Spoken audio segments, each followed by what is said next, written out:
मेरे ख्याल से टर्नओवर काफ़ी ज़्यादा है। लोग बहुत बढ़ चढ़ के हिस्सा ले रहे हैं इलेक्शन प्रोसेस में, जो एक बहुत अच्छी बात है। और हमें उम्मीद है, हमारी तंजीम को, जम्मू कश्मीर नेशनल कॉन्फ्रेंस को उम्मीद है कि जो लोगों का फ़ैसला है वो हमारे हक़ में होगा, क्योंकि जो पिछले 5-6 साल में हमने जुल्म व सितम देखे, उनसे छुटकारा पाने का अगर कोई तरीका है तो वो आपका वोट है। और वो आपका वोट है, और यही हमारा जो मुस्तकबिल है वो तय करेगा। यूएपीए और पीएसए की तलवार हमारे सर के ऊपर लटक रही है पिछले 6 साल से। बात करने पे बैन लगाई गई है। मेरे जो मीडिया वाले भाई हैं, जो अनफिल्टर्ड दिखा रहे होते थे सोशल मीडिया पे, इंटरनेट पे, टीवी पे, उनको यूएपीए लगाया गया है, जेलों में वो बंद हैं। कौन बचाएगा हमें इस मुसीबत से? किसी ने तो स्टेप फॉरवर्ड करना है ना। देखिए, आज आप देखते हैं बीजेपी का जो ये टीमों का सिलसिला है, A B C D E, मैं आप सब मीडिया वाले भाइयों को 2020 से आगाह करती रही हूँ।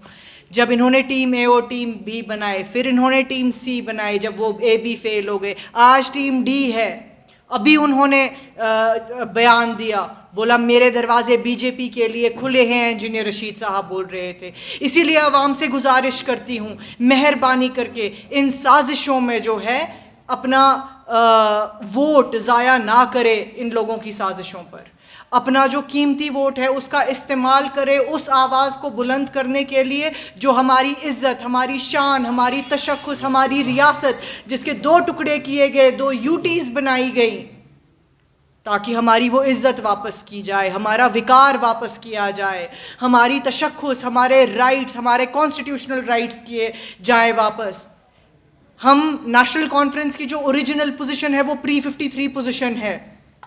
उसके बाद भी काफ़ी सारे ऐसे मरहले आए जहाँ पर हमारे राइट्स के साथ खिलवाड़ करते गए ये लोग, लेकिन हम इज़्ज़त से, शान से, पॉलिटिकली और नॉन वायलेंट तरीक़ों से अपने राइट्स के लिए लड़ेंगे। यही हमारी जंग है। लेकिन जब अल्लाह का साथ और अवाम का साथ होगा तो ये लड़ाई हमारे लिए आसान हो जाएगी लड़नी। सितम ज़रीफ़ी की हद देखिए आप। आज ये जो बंदे आए हैं जो लोगों को गाली गलौच भी कर रहे हैं, कभी कुछ कह रहे हैं, कभी कुछ कह रहे हैं, अभी बयान दे रहे हैं कि भाई मेरे दरवाजे बीजेपी के लिए खुले हैं, इंजीनियर रशीद साहब कह रहे हैं।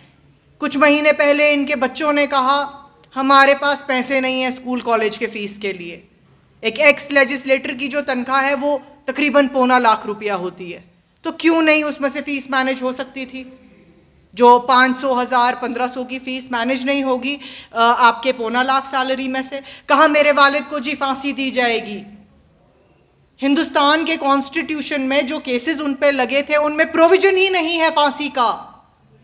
मेरे भाइयों को, मेरे बहनों को गुमराह किया गया, झूठा प्रोपेगेंडा फैला के, एक इमोशनल तर्जे पे कैंपेन चला के। लेकिन कश्मीरी अवाम ये समझ जानी चाहिए कि आज एक तरफ ये सारी तंजीमें हैं जो बीजेपी के यार यहाँ बन चुके हैं, और एक तरफ हम हैं जो अपनी इज्जत की लड़ाई को आगे बढ़ाना चाहते हैं।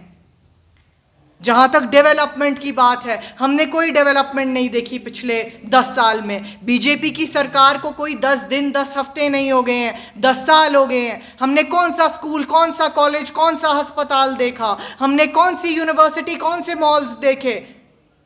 जो था वहीं पे हम पड़े हुए हैं। हम एक कदम आगे नहीं बढ़े हैं। सिर्फ मुसीबतें देखी, पासपोर्ट तक नहीं दिया जाता है। कहा जाता है आपके किसी रिश्तेदार का रिश्तेदार था किसी ज़माने में मिलिटेंट, वेरिफिकेशन नहीं हो पाती है, नौकरियां नहीं दे पा रहे हैं। कहते हैं आपका जी कोई रिश्तेदार था, आपकी वेरिफिकेशन नहीं हो पाएगी नौकरी के लिए। बैंक का लोन नहीं देते हैं। अनएम्प्लॉयमेंट की जो रेट है वो हाईएस्ट है। इलिटरेसी की रेट बढ़ने लगी है। किन मुसीबतों में इन्होंने हमें फंसा दिया। अच्छे भले जब 19 में थे हम हर चार्ट में ऊपर ही थे, टॉप में, अच्छा भला कर रहे थे।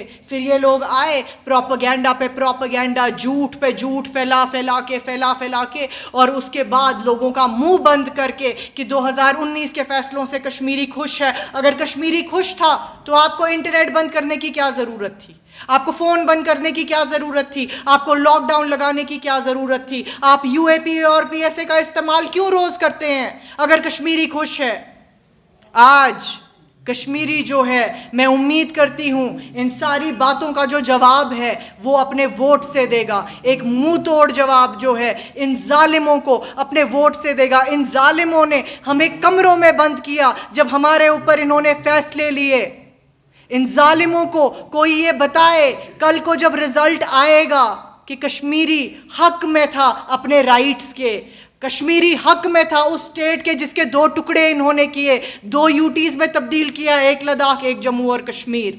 इसलिए गुजारिश करती हूं जम्मू कश्मीर के लोगों से, जो आपके कैंडिडेट हैं उन पे रिसर्च करिए, देखिए वो कहीं एजेंट्स तो नहीं है, देखिए उनकी वाबस्तगी एजेंसीज से तो नहीं है, देखिए वो कहां से आए हैं, उनका पास्ट और उनकी हिस्ट्री क्या रह चुकी है, और उसके बाद ही अपने कीमती वोट का इस्तेमाल करें। शुक्रिया। सरजान बरकती की बेटी ने आप लोगों पे तोहमत एक लगाई है, जिससे उसने कहा कि इन्होंने हमारे वर्कर्स को पीटा है, ये किस हद तक सही है? देखिए, अगर मैं भी गाड़ी में लेट जाऊंगी और कहूंगी कि मेरे ऊपर हमला हुआ, क्या आप मानेंगे? कोई सबूत तो होना चाहिए ना। अगर उनके पास कोई एविडेंस है कि हमारे किसी भी मेंबर ने ऐसा काम किया है, तो नेशनल कॉन्फ्रेंस गुंडागर्दी के बिल्कुल खिलाफ है। नेशनल कॉन्फ्रेंस ऑब्वियसली, अगर किसी ने भी, अगर ये हमें 0.1% हमें लगा कि ऐसा मतलब बिल्कुल खरोच कहीं पे आई हो, तो हम एक्शन लेंगे, पार्टी से उनको बाहर का रास्ता दिखाएंगे। नेशनल कॉन्फ्रेंस गुंडागर्दी के हक में नहीं है, लेकिन फिर जब हमने वीडियोस देखे हमें पता चला, क्योंकि इंटरनेट पे ही सब कुछ वायरल है, हमने फिर बाद वाले वीडियोस भी देखे, हमने देखा कि भाई जो वीडियोस हैं वो शायद कहीं ना कहीं फैब्रिकेटेड थे।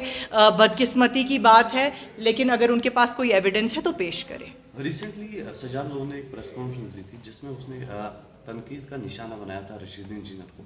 आज आप लोग भी वही बात कर रहे हो, क्या सजाद लोन और आप लोगों की जो जहनी ये है वो सेम हो रही है? देखिए, सियासत में, जमहूरियत में आपको right to freedom of expression है, आपका जो मन करे आप बोलते हैं।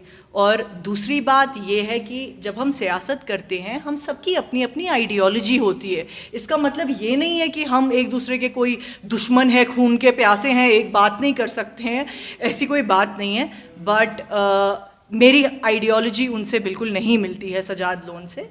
लेकिन सजाद लोन साहब ने जो भी बोला है मैंने नहीं सुना है। आप कह रहे हैं कि कुछ सेम ही लहजे में उन्होंने बात की है, मुझे इसके बारे में कोई खबर नहीं है क्योंकि मैंने वो प्रेस कॉन्फ्रेंस सुनी नहीं है।